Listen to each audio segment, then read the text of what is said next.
because I ran away, because I ran away. If you listen to the words I say, you know that I'm okay, you know it's just a phase. Don't think I'm leaving cause I'm not at all. And if you get hurt it's unintentional. I just wanted you to realize that I'm the one you like, that I'm the one you like. So where do we go? Where do we go from here? Where do we go? Where do we go? I don't know. Where do we go? Where do we go from here? Where do we go? Where do we go from here? Where do we go? Where do we go from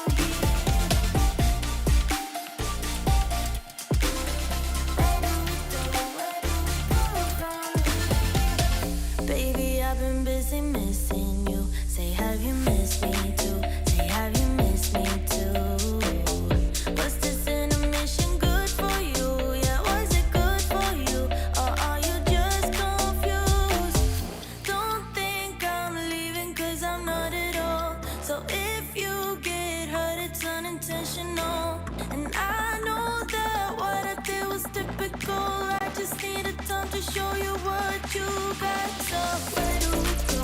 Where do we go from here? Where do we go? Where do we go? I don't know. Where do we go? Where do we go from here? Where do we go? Where do we go from here? Where do we go? Where do we go from here? Where do we go? Where do we go from here?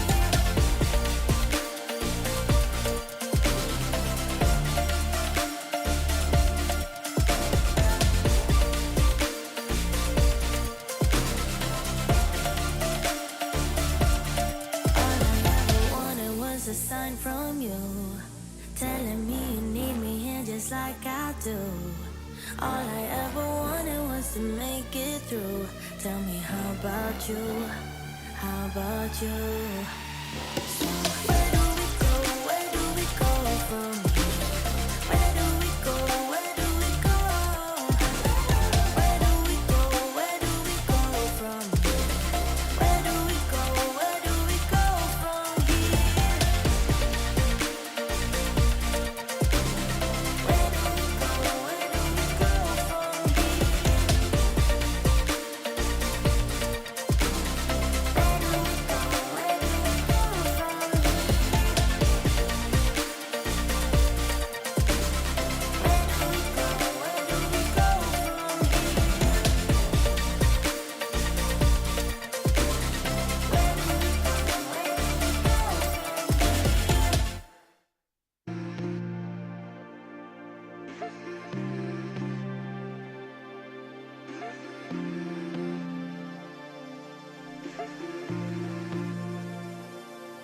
You say you love me, say you're thinking of me, but you're just lonely.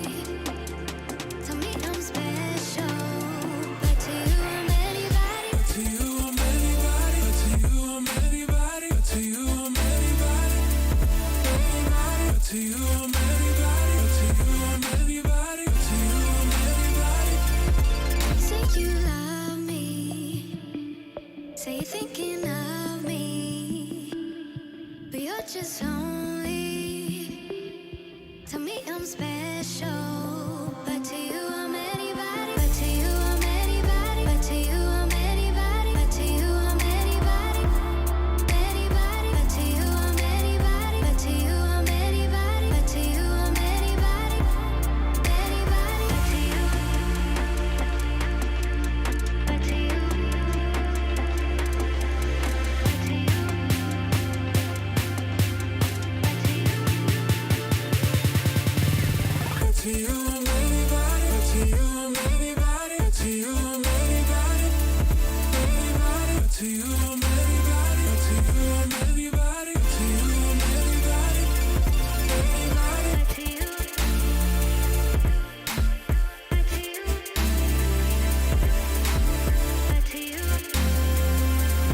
Right.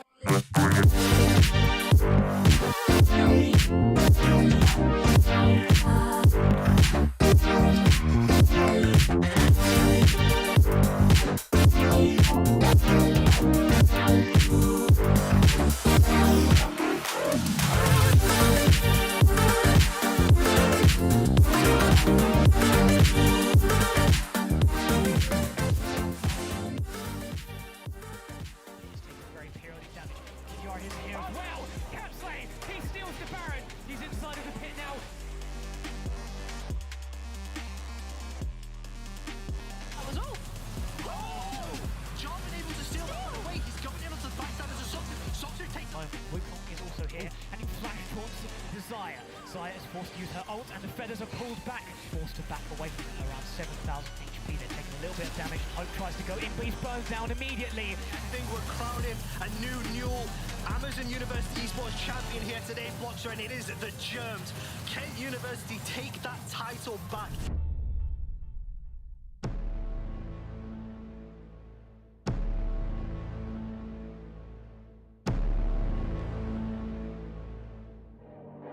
Zokzu is down, rent-free, he gets a kill as well, so does Kyoto, and now, finally, Kent are showing up. Double kill going over to Putin and a third as well. They're taking into the base. They're going to the end. They just want to end this game, and why not?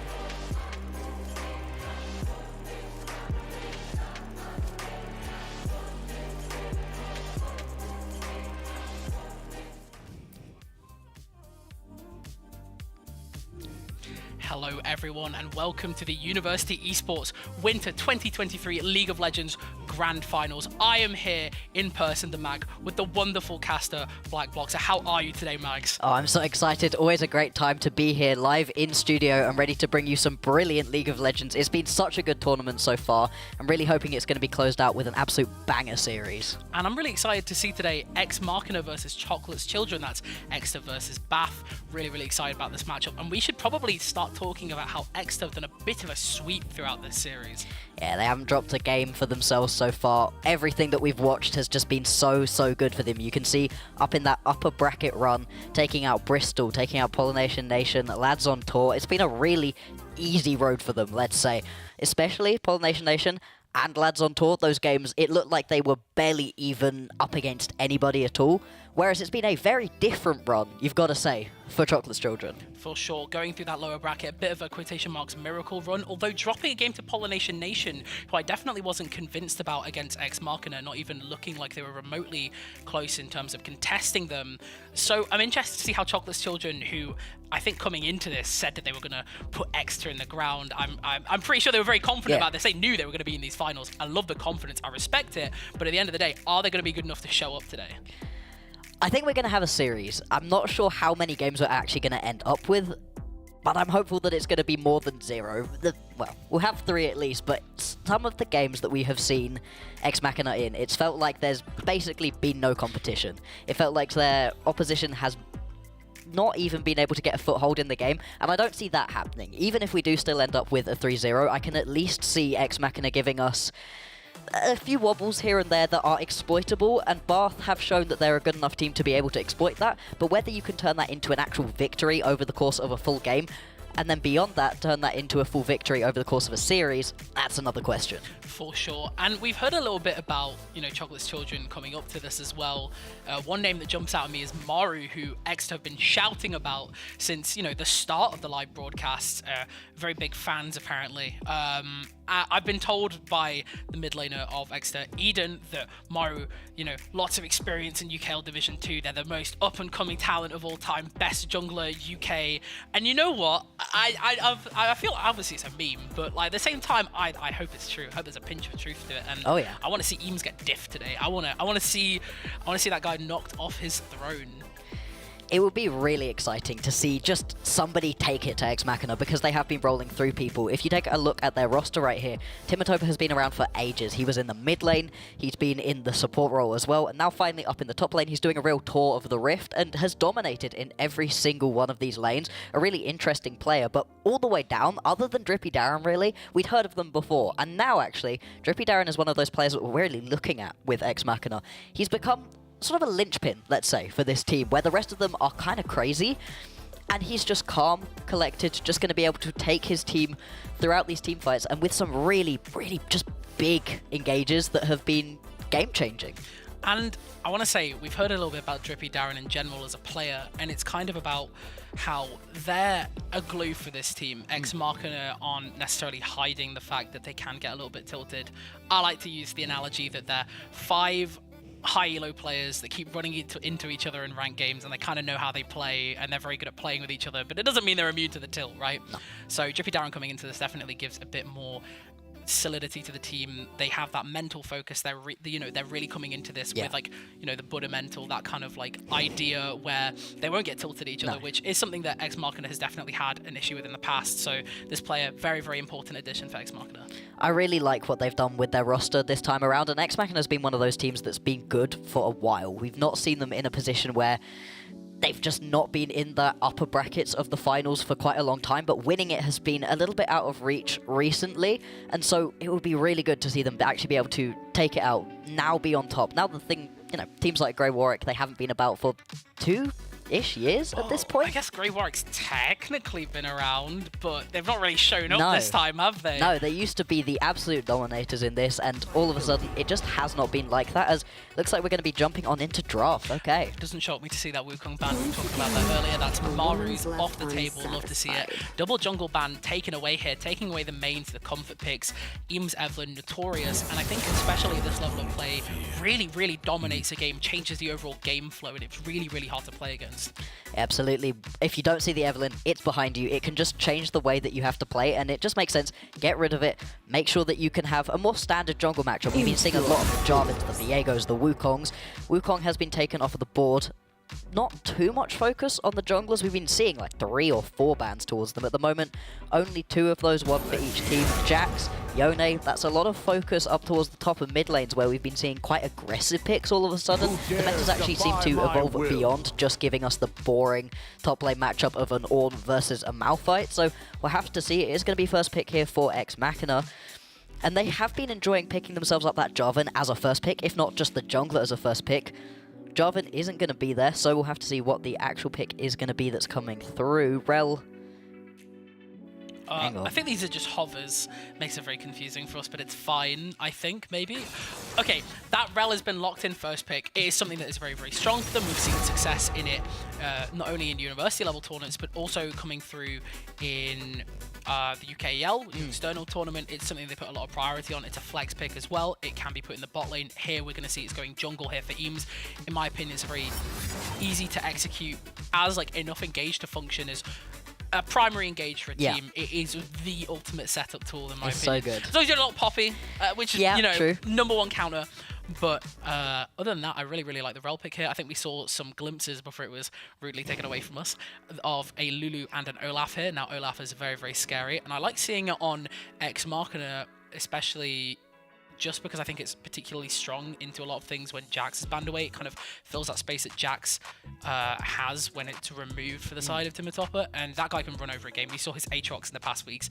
Oh yeah. It's monstrous when he gets ahead, and I'm not shocked to see something like that picked up. No, just pick yourself up something that he can roll on, because it was really interesting actually when he was in that support role. Obviously, he was a supportive player. In the mid lane too, though, he actually ended up playing quite a lot of more supportive champions. He wasn't that kind of high octane, I'm going to pick a Carly and run you over. And so for him to move into the top lane and all of a sudden actually be a carry player, it feels a little bit out of step from what I was expecting from him, but I love that progression. I love the fact that he's moving on to be that main carry. It's been Aatroxes and Jaces that we've been seeing mainly from this guy, which are huge power picks in the meta at the moment, and the kind of thing that can really take over a game individually. And all of a sudden, unlike in years and years past, if your top laner pops off, they can win you the game at this point. For sure, and we've definitely seen that there's been 2 worlds in a row where the top lane has been the MVP. It's been not even remotely close, and especially the Aatrox pick itself. Aatrox and Jace, actually, the 2 MVP champions for the past 2 worlds in a row. Very, very interesting to see it picked up here. And it's nice, and I think it must feel very good for Timatopper to be in a position where it's their last year at uni. I'm pretty sure they've got a lot, of room to, they've been playing a lot of different things over the years, and definitely to come into this space and, show, you know what? I'm not just a facilitator. I can carry. I'd win this. I'm good. Real. Yeah, and be able to do it in so many different positions as well, because being good at supportive champions is perfectly fine. There's nothing wrong with being good at playing support champions, but being able to also pull out those carries, it gives just such a wide range of playstyles that you can go through. Not that X Machina have really used them though. That's something actually that this team hasn't really played around. It's not been, sometimes we play heavy poke, sometimes we're going for a split push composition. They kind of just want to fight you individually in the lanes, and then especially around those skirmishes. They bring more members to each skirmish, and they skirmish for so long. If anybody was watching last week, you remember that this poor man nearly died attempting to keep up with a fight that just kept going and going. And then another fight breaks out across the other side of the map. The fight starts walking in 2 different directions. Worst thing ever. And to be honest, it's interesting because I don't necessarily think it's on Exeter in terms of their playstyle either. It feels like they very kind of play like a very clinical style. They've obviously got a lot of experience competing in external esports outside of university, so they're not necessarily just university comfort pick team. They kind of play very traditionally esports, and I know that's like a very broad term, but I think if any of you watch LEC, MSI, or Worlds, all these kind of things, you kind of know what we're talking about when we talk about esports picks. And Exeter kind of pick towards that. They don't necessarily go for this game we're going to draft Seraphine because we're going to play full poke mid lane with no, they play it by the book, very standard, and I like that kind of play. Yeah, I like the way that this team drafts, and I think we've been spending a lot of focus onto X Machina. They are the expected favourites. They've had such a dominant run, but also we do need to put a little bit of respect onto Bath because they've gotten themselves this far, and I think they have some potential picks that could throw some spanners in the works, because it's not exactly just boring top laners either. There's some Akali up in that top lane pool as well, and sure, you're into a carry player like Timatopper, so if you've got yourself something like the Akali that you can pull out, that can change the landscape of that top lane matchup as well, and it's going to be a really interesting journey, I think, for these junglers to pick where they actually want to focus their attention, because there is a potential situation where your top lane is dying and really needs your help. Your bot lane maybe is dying too. The only lane that actually doesn't see a lot of jungle attention at the moment is the mid lane, because it's mainly the Syndras, the Orianas, the Azirs that are just kind of getting through it. Ungankable as well. And especially if you come to look at both of the players in the mid lane for both of these teams, they kind of just play very safe things. As we said, the Syndra, Oriana, there's a Jace flex pick. I'm pretty sure, for both teams, Yeah. ready to go. Azir feels Everybody wants it. Azir, interestingly, been buffed on this patch, but it's like a slight W buff just because they changed his build to be on hit style, slight compensation buffs. I don't know if that'll change his pick rate. I think both mid lane is very happy to take him regardless. But yeah, mid lane's the island this time. It is. Which is very interesting because normally you see the top lane is complaining about that. But it's very, very interesting to see both mid laners kind of play that very passive style. They kind of play the game very like similar. Yeah. To the point where they're happy to. I mean, it's like the control mage epidemic, right? I'm Farm here, to I'm going to 21 minutes. farm, and then my jungler says, hey, I need some help, and I walk into the river, I fight, I pick up a couple kills, I go back to lane, and I shove some more waves in. And that's kind of just all we've been seeing out of mid laners recently. But I guess if we're talking about potential pocket picks and really interesting things on Bath side, there's a Blitzcrank. Not one trick, because there was also some Thresh, but there's at least a hook tramp. Just everything for Carlos. Carlos, support for Bath, he just want to play hook champs, Blitzcrank specifically, and I love that because Blitzcranks are such an interesting pick. It either sinks or swims, and to be honest, we mainly see sink. However, when it pops off, when you're actually able to land a ton of those hooks, it can just be so fun to watch. I think we actually saw Drippy Darren do this Yes. the other week on the Yeah. Blitzcrank. Feels really, really nice. And although we've had slight draft spoiled to us earlier, I think we can still definitely think about Blitz coming into games 2 and 3.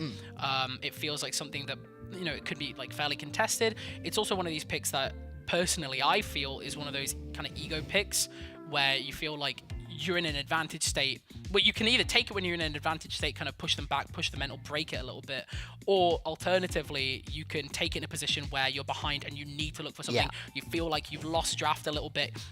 What do we Whatever, need? we'll slam the Blitzcrank, Yeah. let's make it work.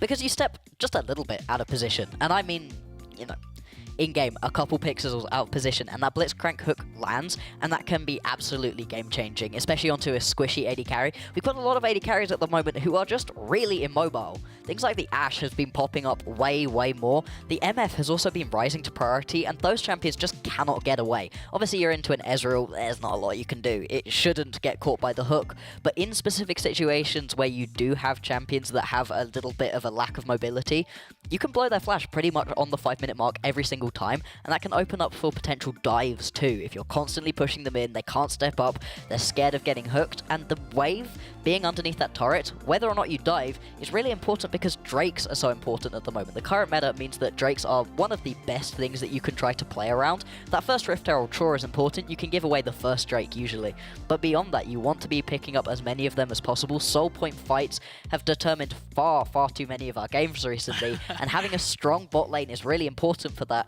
It's the same way that having a strong top lane all of a sudden is important because you can fight around those Rift Heralds. Skirmishes are sort of the main way of getting advantages in this current meta. 100%, and especially as well, you're talking about mobile ADCs earlier and thinking about like ADC priority, where can this Blitzcrank fit?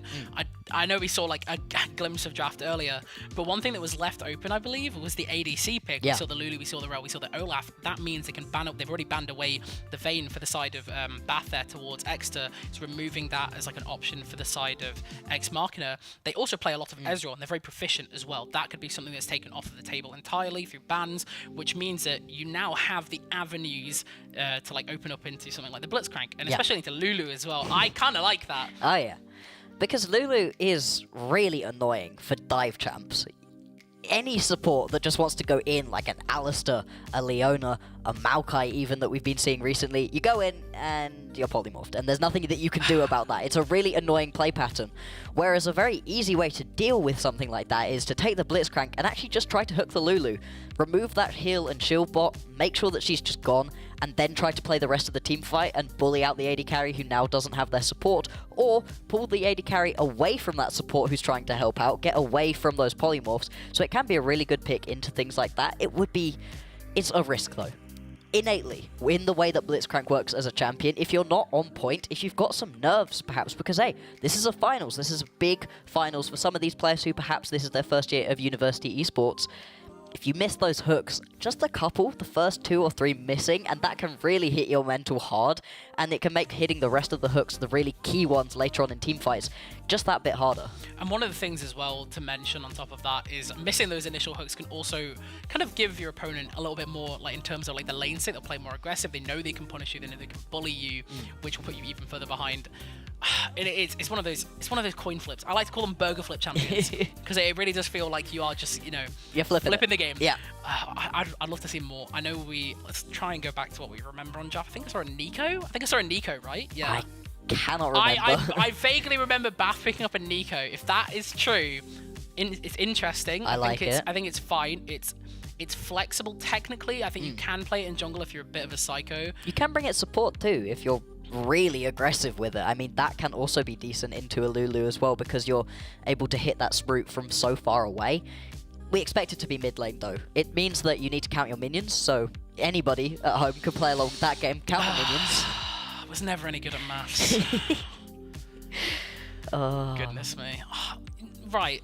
Okay, so it's interesting. I'm trying to think of like things to talk about now. But one thing I want to talk about is that obviously these finals are now played on new patch, and whilst we're on TR, I'm pretty sure we are still on the current patch as well, which means that, as I mentioned earlier with the Azir bus, there are a couple of changes that could be kind of interesting. I don't think there's anything like meta shifting, mind you.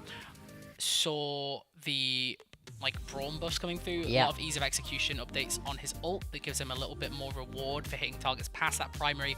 Obviously Braum's felt kind of unsatisfying for a while, so it's one of those buffs that it's hard to tell whether or not it'll be like an actual buff. Or I can see it being impactful because we've been seeing Braum's as decent counter picks into team compositions. I think that's kind of something that people miss with Braum. He's not particularly a counter pick into any one specific champion, even if he does have good matchups. You like it into something like an Ezreal where you can just block something into an MF, let's say. Xayah as well, but he's more, if you're just picking it for one champion, he's fine. He's brilliant when you pick it into a full composition who has loads of stuff that you're trying to throw through. But that's kind of all he's been, whereas now, with this ease of execution on the ultimate, that's felt like one of the weakest parts of him. That Unbreakable, being able to throw up that shield has felt like the main bit of the ult. Just kind of happened in team fights, as it looks like we're just going to jump back into these drafts. The good stuff. I like it. Same bands. Yeah, I wonder, I mean, it must have been just like a tech problem or something on someone's end, but Impure let's see back into this. Now, I guess we've seen a lot of the first draft and we've kind of like pondered about what's going to happen, so I'm really excited to jump into like the second half of the band, second half of the picks. Could be really interesting, and it didn't seem like they'd picked in order as well, so they had picked based on like what had been picked first, so that Rel should be first pick for that Exeter side. We should see that taken through. If that's unless it's actually, so this is completely different. I've seen drafters on, which means, so yeah, obviously I think there's been like an external draft outside of TR, but it's really interesting. Also, I forgot, they did Syndra splash art this patch, didn't they? I was just like, wait, skin? Skin? Her face is barely in them. Okay, whatever. Riot will reset they'll fix point that. is, it looks amazing, very, very cool. Yeah. I love like the very deep, dark expression. Yeah. It's how I feel every time I play against a Syndra as well. So yeah, really contemplating life. They've lent into that dark aesthetic. I do quite like that. The Rakan pickup, separate from the Xayah, I always think that Rakan is the better part of a Xayah Rakan. I think he really gives you so much. He's not just an engaged support. He can give you so much beyond that. And just zone control space as well. Alongside an Ezreal, I really like that because you could just leave the Ezreal behind, go and roam around. Rakan, Yasuo, there's a lot of bits of this composition that work really well. You're just basically trying to set up the Yasuo. There's my Braum! Genius. There's my Braum! I felt it coming. Riot, this is what I get for reading your patch notes. But no, I really feel like the Braum changes were relatively impactful enough that it would see kind of a resurgence. Obviously, it's not like people don't pick Braum, right? It's not something that's like necessarily fallen out of like this level of play and this kind of style of play, but it's gonna feel better. Oh yeah. And what were we saying? It's good into something like an Ezreal where you can block quite a lot of what he's trying to lay down. Decent into the Syndra as well, but then more than anything, when you take a look at these compositions more holistically, Ex Machina, they are just looking to set themselves up around Timotoppo. We highlighted how he's now one of their carry players. Well, he has got pretty much everything on top of him. Sure, the Syndra can lay down a lot of damage, same thing with the Ezreal, but in these team fights, you're looking to get Rel or Rakan knockups into a really big ultimate out of the Yasuo. Whereas it's a kind of different feeling out of Bath. It feels like they're more looking for picks, I'd say. Yeah, it's definitely a more picky comp. it's interesting. I'd love to see like the order. Obviously, we can't right now, but I'd love to see the order in which things were taken. I feel like that's something that definitely gets undervalued in University Esports, is definitely how much thought a lot of teams put into drafts, not necessarily like beforehand, but in the moment, in the motion, and understanding what needs to be taken away. That Orianna pick being left open, I assume that was on second rotation, so it's interesting they chose not to ban away mid lanes and they kept focusing on top, which is why the Yasuo came out in the end. Yeah. Because Jace was taken away, there was other top lane bans coming through. But yeah, I'm kind of interested that Syndra was taken and not Orianna for Eden, because I feel like this Orianna's very impactful, especially with the Rel. Yeah, with a Rel and with a Yasuo who loves a lot of knockups coming through, you would usually expect that to be the first pickup, but the Syndra's still fine. And in the individual lane matchup, the Syndra should be coming out on top versus an Orianna, you know, got a little bit of extra just in the moment damage CC that you can get through. Orianna's just really waiting on that ultimate to try to get themselves a pick, whereas Syndra can just deal enough damage individually. But you're interested to see what the summoner spells are as well, if we're seeing any ignites or if it will just be teleports all around, because 4 teleports as well could be huge. Ex Machina, they love to teleport in a double and just get everybody involved in a team fight as quickly as possible after controlling those side lanes. It's part of what makes them so good. They always seem to be ahead in gold somehow. Yeah, like even when they're like down, I'd say they're never out. But then again, are they ever really down? I've not seen them down. Like, No. there's been a couple situations where it's like, oh, you know, they're down 500 gold, wonderful. Or you end up seeing the kill score and they've lost a couple of kills, but somehow they've got massive CS leads in all of the lanes and they're still fine, and then a couple minutes later they win a big skirmish and they're back in the game. And everyone's like, ah, cool. It's always second Baron. Not second Baron, it's always second Dragon. Yeah. Always second Dragon. Yeah. It seems, and especially, as you said, they've got like, they love taking their TP, they love like moving down to fights together, a lot of like organized like coordination between this team. They kind of like really know what they're doing when it comes to these like skirmishes, you said, and they really just elevate themselves even when it seems like there's a chance they could be down. They're never really. And even in like previous interviews we'd have with them on air, I think we've had from not only their jungler but their mid lane, but they never really feel like they're out. They're very, very confident players, but we should be jumping into game very, very shortly. Very excited. I'm so Let's excited. go. Oh my gosh, we're in person. So excited. Yay. Okay. Great start. Yeah, I like this. Just a little bit of respect saying hi.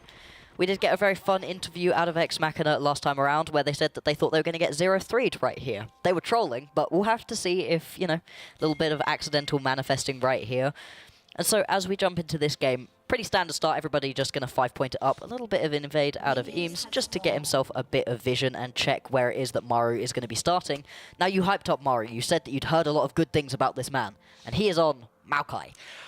It's kind of boring. It is boring, but it is a really good jungler, although it's not as good as it was. For sure, especially as well, just because they kind of nerfed that E to the ground a little bit. I mean, nobody really enjoyed playing against it, and it's still very effective. I mean, look at their comp. They've got the Orianna, they've got the Xayah. They have like a little bit of poke with Xayah, I guess, like the QE quick. But like, look at the Jace, the Maokai, as you said. It's just gonna be really, really hard for Exeter to walk in anywhere. And I think especially, as you said, they're kind of poking but they are setting up for Timotopper on this Yasuo.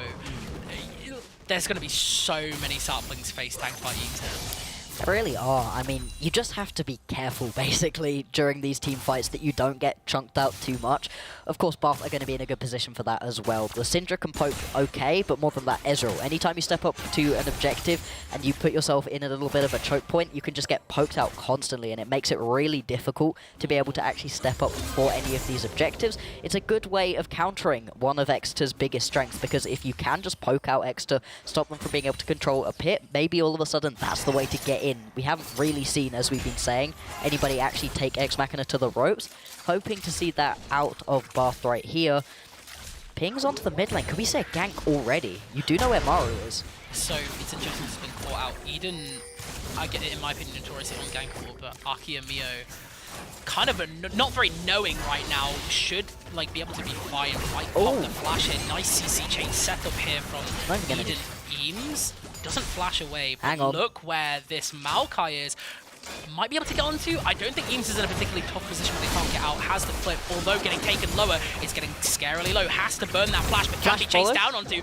Maru there with the first blood, knocks Eden back into Mio, but there's no mana. Will they have enough damage to finish him off before Fudge can save Eden's life? Not quite, and it's so close. I surely should be able to finish off Mio here.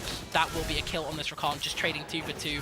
But that is a disastrous first start and a really, really nice counter gank there coming through from Bath. Yeah, Bath really managing to pick that one up, and Maru was trying so hard to use that W to avoid the knock-up coming out from Drippy Darren. Just about wasn't able to do so, otherwise that could well have gone very differently. Instead, Ex Machina picking up kills, although Timotopper Taking very low and should be poked out here by the Jace. Really nice flash tornado play by that Timotopper there. Absolutely incredible. I mean, we were gassing this guy up earlier about the mechanical skill of this player.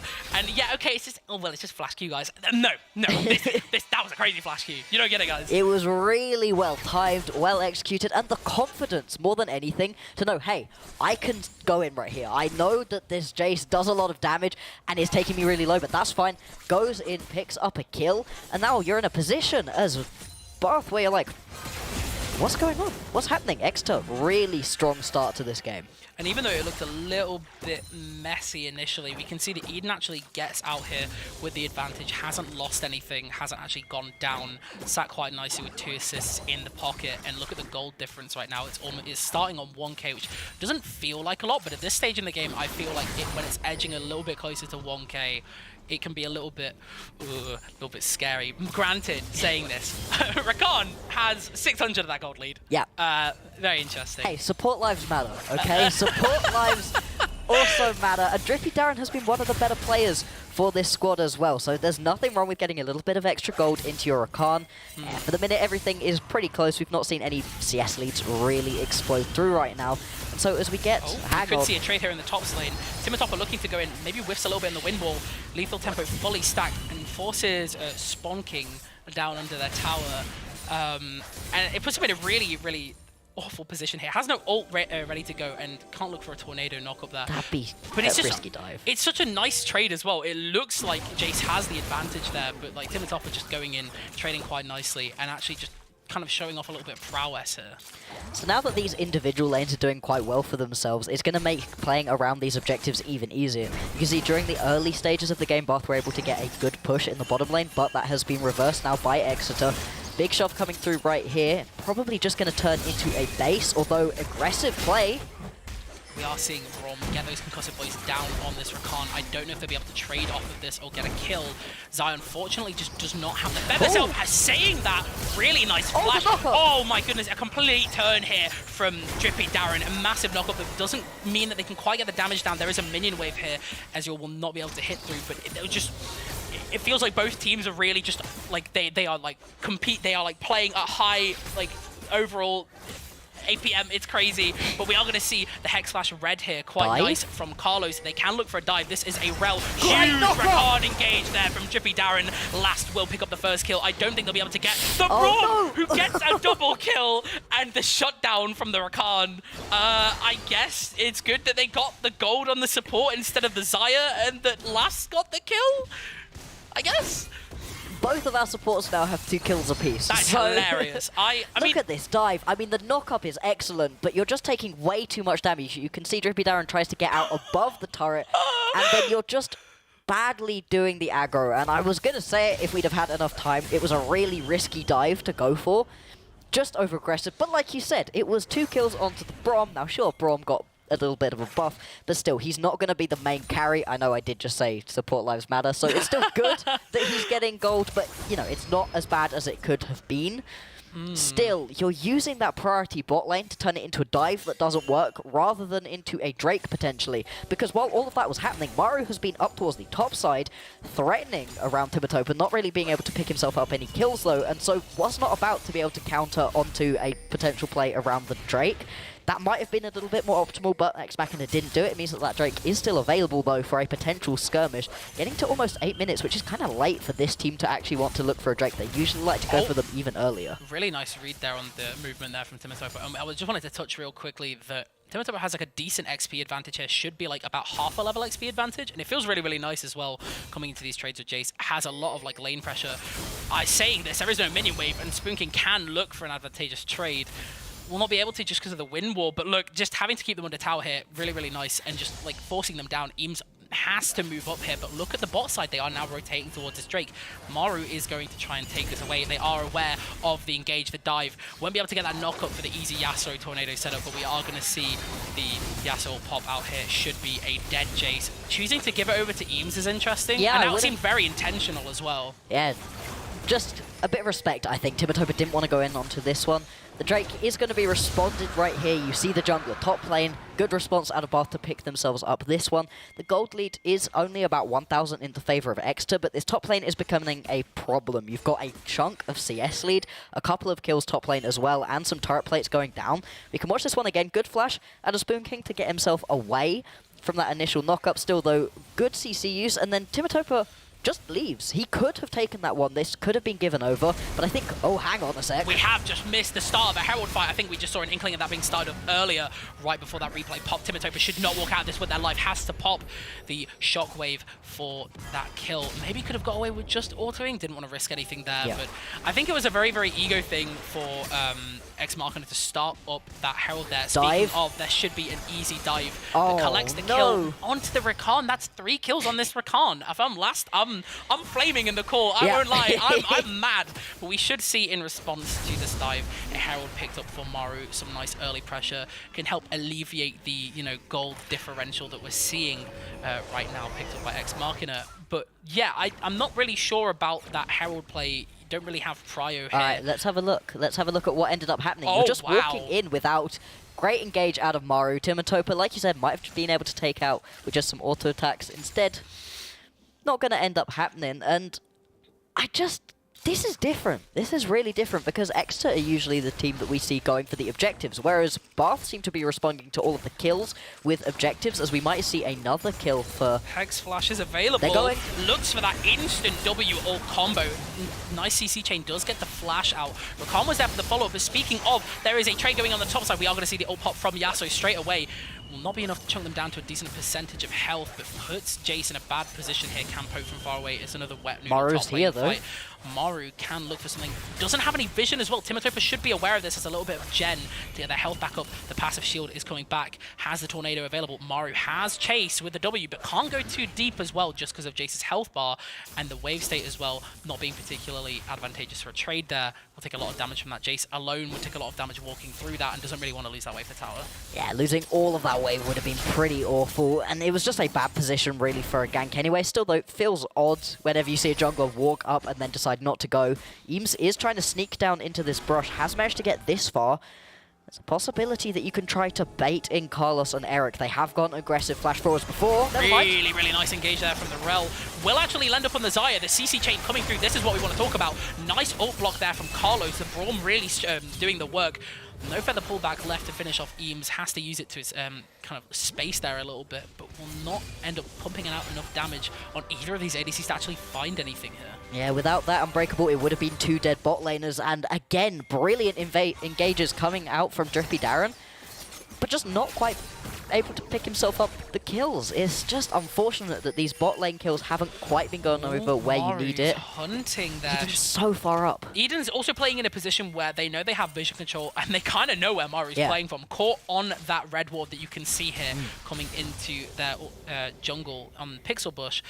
Means that they can kind of play like this. Maru also seems to be a player who kind of knows how Exeter wants to play, and you can see it in just the way that they're pathing, the way they're jungling, the way they're moving around. Although this is a couple times now they've gone for a gank and it's kind of failed. Although saying that, Eames has now ganked multiple times and it hasn't gone quite how they wanted. Looking to sneak into another brush up in the top lane right now. There is a ward in this second brush, so this is going to be spotted out. Just going to go forwards anyway. I'm pretty sure that didn't even get in the... I don't no! think so. This is unfortunately going to be a lot of wasted time. So much wasted time. Let's see what can actually happen elsewhere if Maru can get himself going. Look at the engage in the bot lane here. We are going to see the Rakan brand entrance coming through here. The Maokai ult will be popped. Does end up catching Drippy Darren here at the very edge of things, and this should be the kill taken down onto Eric here. Nice at the Xayah's pocket. Eames is still sat top. Eames is still top and can't find anything. The Ezreal ult to clear the way before the Herald comes down. I think they can look for a dive, actually. Now that the Herald has dropped, should be a couple plates in that pocket. Mari's taking a couple tower hits, definitely can't look for anything now. And Last is kind of just free farming, actually. 20 farm CS lead. It's huge right here. Can we take a look at the gold, please, observers? Because this is going to be really interesting. 4 turret plates going over to Eric, whereas it's been plenty of kills. We can have a look at this one again. It's just the edge as well. It's so unfortunate. Second too late. And you can see just the concussive blows along with the feather pull back there. It just feels really, really bad. And there's a lot. And I mean, like, yeah, you've got a Merc. You've got, like, Merc treads. It's not going to be doing too much, really. There's the gold. So it's not too much dissimilar down in the bot lane. There is a little bit of an advantage for Last, but it's not massive. If you're talking about massive differences, I mean, it's got to be up in that top lane. Timatopa is just seriously far ahead, but he hasn't been able to play quite as aggressive as he would have liked to, just because you always have to be respectful of the Jace. We've got our second Drake, which is usually the one where, like you were saying, Exeter really like to get themselves aggressive, try to get involved in these fights, maybe even teleport a couple of members down. We are past the 10-minute mark, so those teleports are unleashed. You've got one on Timatopa if you wanted to get him involved. There isn't one on Spoon King as well. And speaking of, we do see Eden has just come off of that reset, hit that Mythic now, really big power spike with the Sork Shoes, going to be looking for an engage down at this bot side. Rakan has popped the quickening. He's going to be able to CC chain this Braum out of existence. Last able to pick up that kill, another kill in that ADC's pocket is going to start creating a bit of a difference. Unfortunately, Eric just can't even get close on this. The one issue of playing Zyra into a comp like this is you're just so short range, it's really, really hard to walk up. It's really difficult to play Xayah into anything that has a lot of poke, and Ezreal just innately has a lot of poke. You're able to mitigate that through having the Braum right here, which has been helpful. Spoke about being able to teleport members down, didn't even need it, just deciding to take out this Braum, and that allows so much of your damage to threaten again, because we've seen multiple bot lane ganks where you're just stopping most of that aggression coming through, because Carlos is there with an Unbreakable, feeling pretty good about that pickup, so get rid of him, dogpile onto him, get that kill. We're seeing the first items coming through, pretty much all completed for Ex Machina at this point. Nothing out of the ordinary particularly. It is going to be one of those Trinity Force Ezreals, but that's pretty much the standard build at the moment anyway. Everything else right as we're expecting. It will be Stormrazor onto the Xayah though, so looking to just deal chunks of damage. Oh, not able to quite stop the back there for Timatopa. I want to also talk about the Radiant Virtue on the Rel. Is going to be a massive boost in tankiness. We'll actually be able to look more consistently for these tower dives that we did see fail earlier, especially with that ultimate. And it's interesting because Mario, I believe, is going Demonic Embrace, which is kind of standard on the Maokai, but definitely not going to be nearly as tanky in this early game. First item is crazy here. Oftentimes you end up seeing a Maokai go for a tanky item as the first one, and then to the Demonic. The Demonic first, I mean, you deal so much more damage, your saplings are so much more annoying, but at the same time, yeah, you're just not as tanky, and it can be pretty devastating for a team comp where you are really the only tank. It's just the Braum as the other one.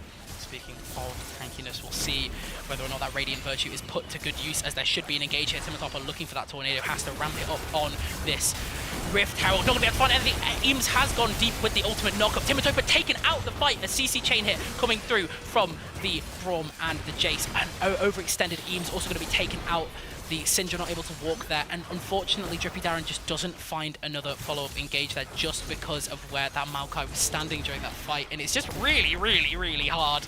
And that's another Rift Herald gone down from a failed team fight. It is. It's just over-aggression right there out of Ex Machina. They thought they could run the play back again. Everybody jump onto Carlos, and if they had have hard committed onto Carlos, perhaps this ends up working out. Watch Timatopa right here. He tries to go in, get a little bit of damage onto Carlos, gets knocked up, and then Spoon King goes in as well and is just able to burst down this Yasuo. And this Yasuo is where a lot of the gold lead is as well. You then have Eames just out in no man's land, taken out. Oh, nice ult to keep Eden under tower there. Does have the nullifying orb, so keeps alive just barely. And thankfully for that, Rakan shadowing will be able to stay alive. Gold advantage coming through now again for the side of Ex Machina, just from that first turret gold will put them over the edge up to just under 2k. So even though they've dropped a couple of objectives, it's not horrific. No. But it's definitely a lot closer than we've seen in any of the games in any really of the other weeks. It really is. Reminder, Ex Machina managed to get here without dropping any games. They cakewalked their way through this entire tournament. Bath got themselves knocked down into that lower bracket right at the very beginning and then made that run all the way through. They are warmed up, they played a lot of games to get here, and clearly they're absolutely taking it to Exeter. And there's members who were expecting to be able to pop off who just haven't. Timatopa getting that first kill, it looked so good, but then in that team fight it wasn't really working out. I would like to add though, your 2-item Ezreal was not there. At the time he only had components for that second item, but still, Last is in a really strong position and he wasn't there for that team fight. It means that more than anything, you're missing a lot of poke. You get to walk in as Bath with full health because the Ezreal isn't there to poke you out, and it made that team fight quite a lot easier where you're kind of scrambling to find somebody to try to engage onto. So next team fight, when the Ezreal is about, that could be a lot easier. Turrets as well. 2 turrets for Ex Machina and nothing for Bath just means that this map is beginning to really open up for Exeter. It's going to allow them to wander around to these objectives a lot easier and potentially try to go in for these jungle camps as well and try to starve Maru out. It makes it a lot easier, but they really need to pick themselves up this mid lane outer turret because that is the one that really breaks the map wide open. For sure, and you can just see both teams very, very aware of this objective being the primary thing they need to defend for at the moment. And it's really, really tough as well, because Last, obviously not being there in that fight, has the Muramana now, and very, very strong, as you said. But Timatopa, I feel like, even though they had the lead early, it's a Yasuo, and I feel like Yasuo's really, really hard to execute on, like particularly well in team fights. It's not kind of like his brother where you just slam up button and win. Speaking of slamming up button, though, we are going to see the wombo combo come through onto Spoon King. Will maybe be able to get away with his life. Wow, the flash and the acceleration gate keeping them barely alive, but they should be able to catch. This is 2 very, very fast individuals coming at you with a lot of dashes. X game! Oh, he gets it! And we'll be able to blast cone. There is the read hit from Timatopa. Will be able to follow up and come through. The phase rush is available. I think should be able to get out. I don't know. The CC chain might be a bit too much. Phase rush is out. I think Eames is going to have to take this kill. Spoon King, you can't dodge an auto attack, and you definitely can't dodge a smite. In the meantime, we have something brewing up mid lane. Doesn't seem like a hard commit here. There is a number advantage to Bath, but even then, it's like they can't look. Mac, cue up the Yakety Sax for that one because that was hilarious. Watching them give them the runaround, wasting a lot of time as well because that could have been just a quick kill. Still, you end up losing your flash, which more than anything makes Spoon King really vulnerable. That. Did you see that extra ult damage? That was crazy. That really True hurt. Shot Barrage literally did like over like a third of the health bar, which is going to be crazy coming into this team fight, as I think if I'm Bath here, I just give them Drake. I don't think we need to really contest it as a team here. Don't step up. Do not. Definitely not. This is not a one fight, especially with the Yasuo taking your tier 2 turret in the top laners to play for. And I really, really like having Hex Drake active. Really, really interesting Drake. A lot of interesting and useful stats of both teams as well. Yeah. And the Soul is going to feel crazy coming into these team fights. It's definitely going to be really highly contested. As you said, Drake's more important than ever. And I'd argue this one it's the best one. It's absolutely the best one. Everybody loves to have their abilities happen more often, and everybody loves to slow their opponents whenever you get that soul. So, going to be a huge one to play around Eden. Sees the Pokemon, sees the Rift Herald taken down. Eden, I don't know if this. I don't know. I don't think you win this. Okay, with Drippy Darren here, I think you're able to just walk yourself away. That Herald is still going to be able to take that top tier 1 tower, but that is the first turret taken for Bath. Oh my goodness. And that's first turret taken. It has to be a Herald. So Eden has stepped way too far up. It does not matter. Yeah.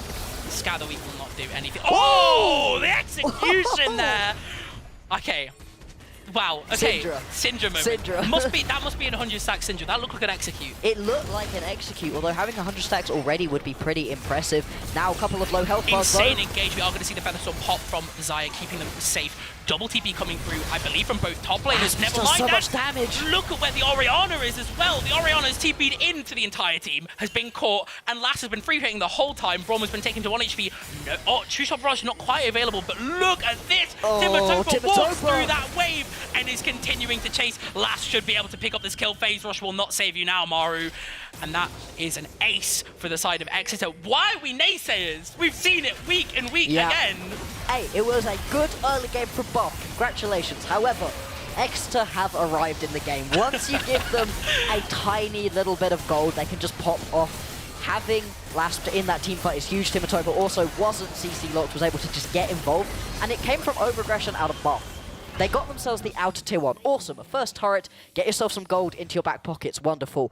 Eden steps up too far. Pick up that kill as well. Wonderful. You end up losing 1-for-1 because Syndra presses the funny button. Fine. Let's see. Is this an execute? That was an execute. That's an Yeah, execute. 100 stacks 100 already stacks is crazy. already. But I think, okay, I thought I was, No. it's This still is- a replay, thank This God. is a replay. So, the point at which you manage to go 1-for-1 and pick up the kill onto the Syndra, leave. You just have got to walk away. Unfortunately, Bath, they feel like they can get aggressive, keep pushing their advantage. They absolutely could not. You've now got objective. Nice Oh catch my- here. Look at that Syndra damage. I think we were talking earlier about how Eden kind of just loves to sit Wait, and the play. bird- Oh my gosh. Eden loves to sit and play safe and just farm. And we were like, oh, well, he's not really doing anything, so who, like, cares, right? But at the same time, just turns around and does that.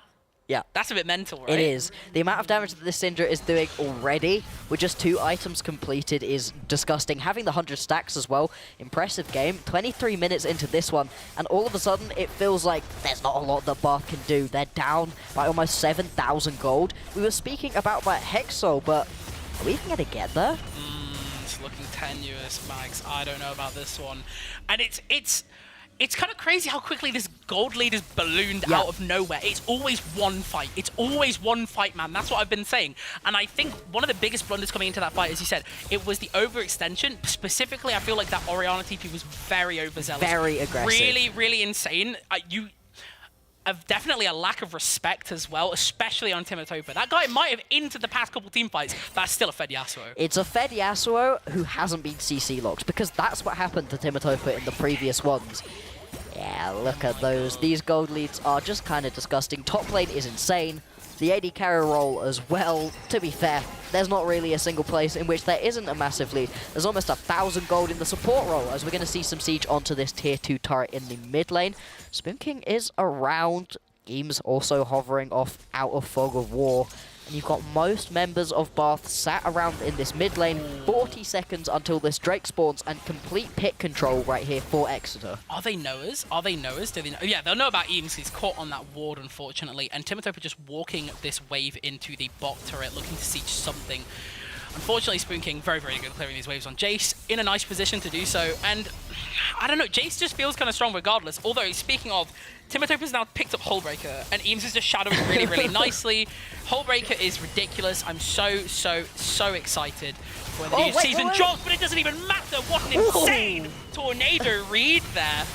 That was absolutely, I didn't even think that was going to hit. That's why I didn't say anything. That's crazy. This guy's actually too good. He's so good. He's showing us that he can pop off in every single role for Exeter. They want to pick themselves up another one of these University Esports titles, heading straight down to pick up this next Drake as well. No contest gonna be called. And Timotopper, he grabbed himself the Hullbreaker and has decided to exclusively stand with his teammates, since he doesn't even need the extra stats. He doesn't need them. He's doing that much damage at this point.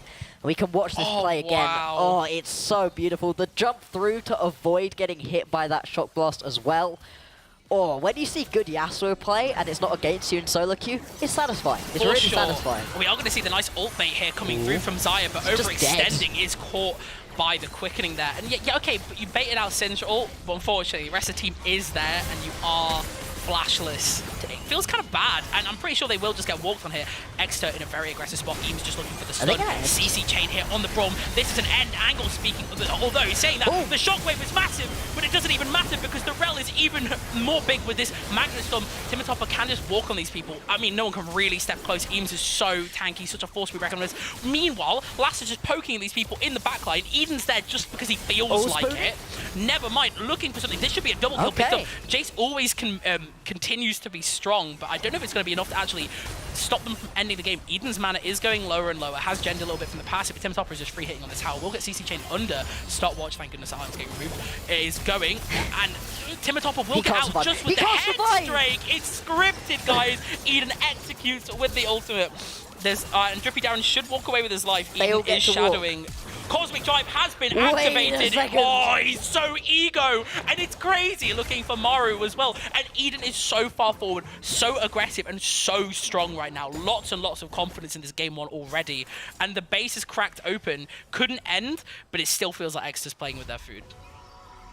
Other than that solo kill that happened onto Spoon King, I don't think that Timotop has been alone with his hull breaker for a single second. That's really funny. Which is incredibly funny, but when you're as good as Exeter are, when you're as far ahead in terms of gold and map pressure as Exeter are, it doesn't really matter. It's pretty hard to split push from your team when you're in the enemy base. So, you know what, fair enough, and we'll watch this one again. The shockwave is huge. Without that shockwave, you end up finishing out this game as Ex Machina. Instead, they have to fight this one back, and you do actually see a good play out of Spoon King. Manages to get a good deal of damage down because Eames and Last have been going in, trying to get onto Mio. He finally goes down. Last lands that nice shock blast, picks up 1 kill. Plenty of burst damage to get another one. Carlos, possibly caught out right here, does have the Unbreakable. Oh, we are going to see Raid Bossiato walking towards us. The Magnustorm catches out Braum here. A little setup in the bush, but I don't think you're even strong enough to really walk on these people. Two-shot barrage will not be blocked. Does a lot of damage. Also, there is a catch angle on Eric. A lot of util have been burned already, though. Braum is down to half HP, not going to be tamping much more. Mio cannot really free hit on Timotopper here. Look at the crazy engage from Eames here, just tanking so much damage, soaking that all up. Featherstorm will be blocked. Timotopper cannot walk forward, although catches the Braum. Lots of damage coming through. Last following up for the rest of his team. Double kill coming through here on the Ezreal, and everybody is just booking it back to their base, looking to regen, as Exeter is looking to end the game. Yeah, there should be a finish outright here for Exeter. They've already taken down one of these Nexus turrets, looking to pick up a second one. There are still 3 members alive. I don't think they can really do much. Maru has unfortunately... Oh, come on, don't give up, guys. Fight back, fight back. Oh, never mind, they are fighting back. Look at the shockwave. It doesn't do enough damage because you don't have enough items, and unfortunately, it's a 12k gold league right now. I think, you know, just pumping as much damage as you can. Classic. Happens. Really strong showing for Exeter game 1. Oh, yeah. I'm scared. I'm scared for the rest of this series. Hey. The first 8 minutes were pretty close. We've seen that before, though. We got 8 minutes of close gameplay. Can we let up it to 16 next time, guys? Yeah. I think that there is good stuff to build off of, because there were some ego plays that came out from Chocolate's Children, from Bath, that just ruined the game for them. They had a good pick. Sure, it goes 1 for 1. You picked up your first turret. That's something that you can play around. There were good moments. In the early game, there were kills going over, sure, to Ex Machina, but then Bath, they were responding with picking up Drakes and Heralds. This was good. Yes, it fell apart, and yes, we've seen that a lot from Ex Machina, but just showing that you can pick up that much, that is a closer game than we've seen out of them throughout the whole tournament. For sure, and it sets a really nice precedent for the rest of the series. It is a best of 5, so we've got a lot of room to play with. We should be back after a very short break. Make sure you don't go anywhere. We'll be around. Stay tuned.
Hello everyone and welcome back to the University Esports League of Legends Winter 2023 Grand Finals. We are on Game 2.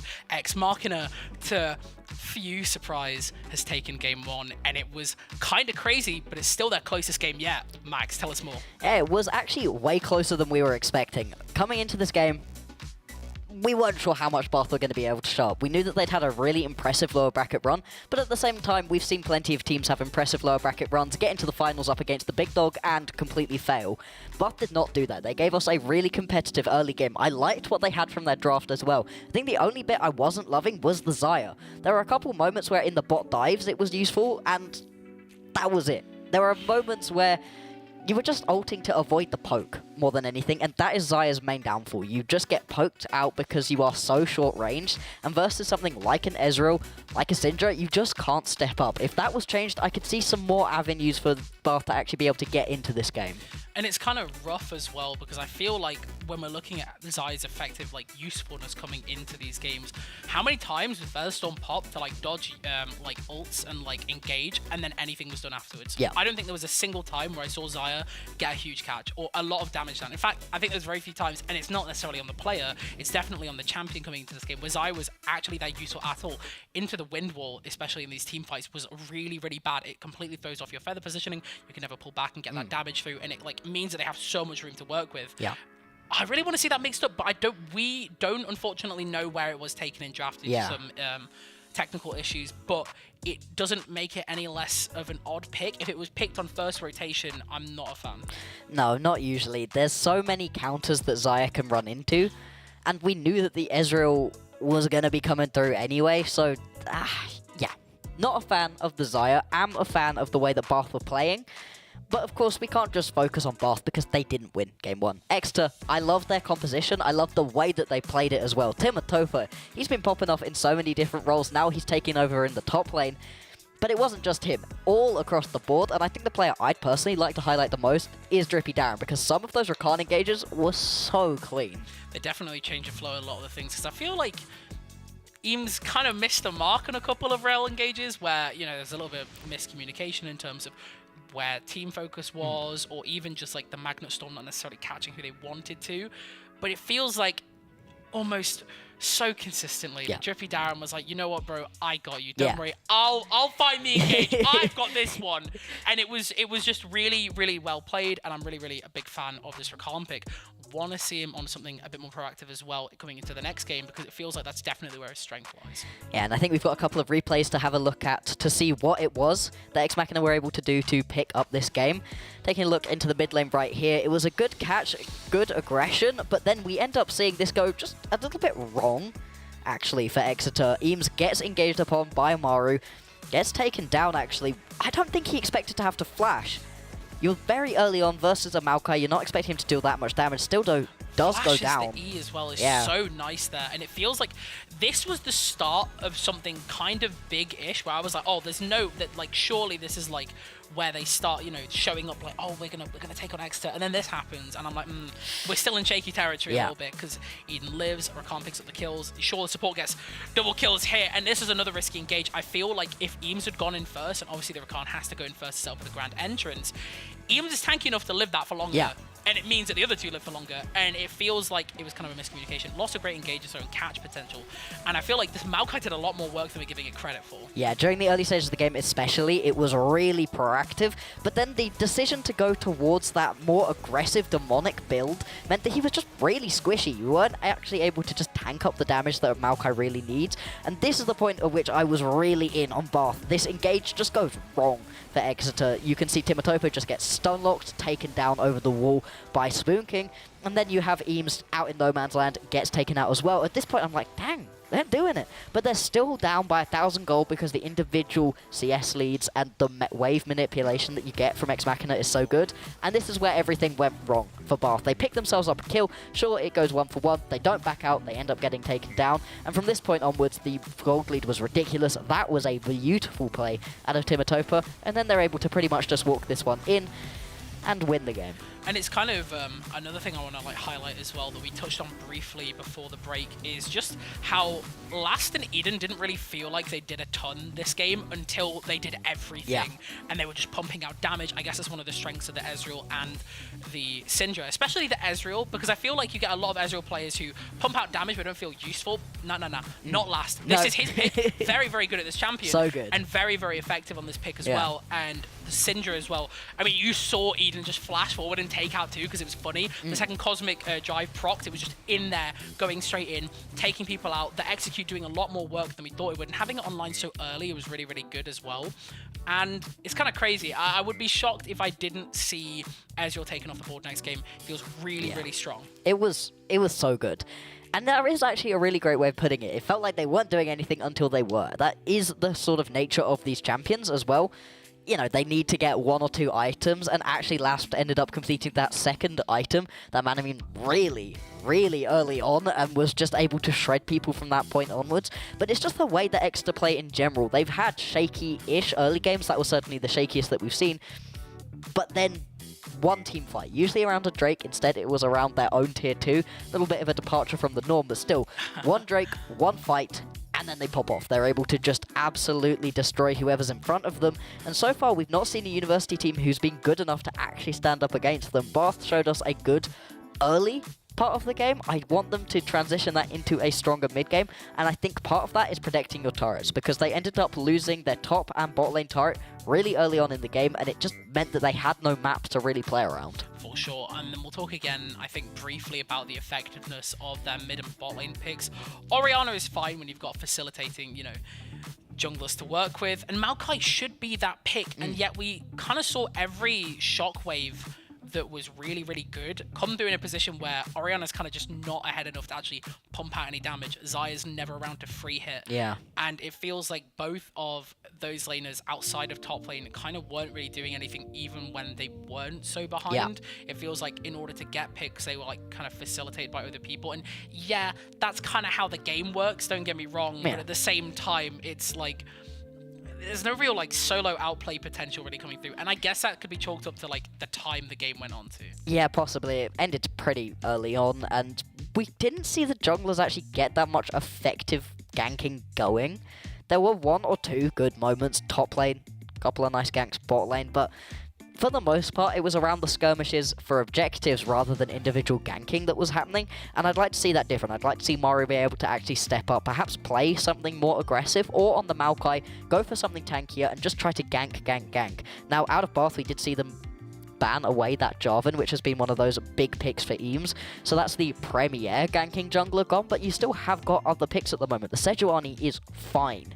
The Maokai still a pretty good pick. There are things that you can play that can get aggressive, and beyond that, the Wukong, I don't like it, but I mean, Maru does, so fine. The Viego, picks like that where you can be really aggressive and try to solo carry through the jungle as well. Maybe that's the way forwards, because Bath, clearly what they just tried was good enough to get themselves 8 solid minutes of game, and then things began to fall apart. If we want to get to the 16 that you were asking for, we need just a little bit more, and more places to play around. I'm kind of a firm believer as well that when coming into these drafts and we're talking about these engaged junglers, that blue side kind of always wins on this patch, and it's kind of felt like this way for a while now. You can see that with the rel priority, when there's things banned away like the Jarvan and there's less facilitating junglers available, it just kind of generally means that blue is going to have that advantage coming into this.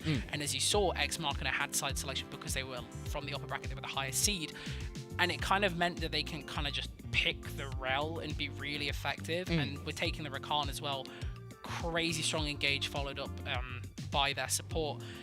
Now, I think Bath probably will take blue this game. I'd be shocked if they didn't, won't lie. And to be honest, taking something like that away from the side of Exeter could be really big. Could leave the Jarvan open, ban away the rel if they're more comfortable on that. Possibly. I doubt Wukong's ever getting through draft against Maru. There's absolutely no way whatsoever. But his Viego is really strong. I've been looking back through quite a lot of what he's been playing, both in solo queue and in the previous games that they've played up in this bracket.